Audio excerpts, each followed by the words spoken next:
যত বেশি দরুদ পড়বেন আপনার টেনশন তত কমে যাবে।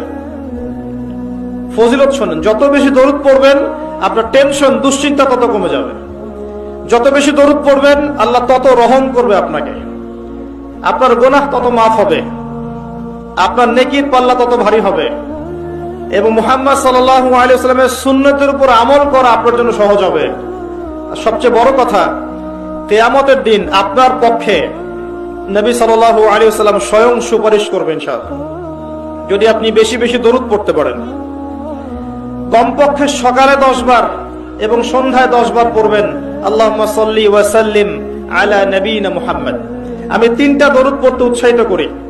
একটা ছোট্ট দরুদ বললাম, আল্লাহুম্মা সাল্লি, বলেন আমার সাথে, আল্লাহুম্মা সাল্লি ওয়া সাল্লিম আলা নবিয়িনা মুহাম্মদ, এটা একটা। অথবা এভাবে বলতে পারেন,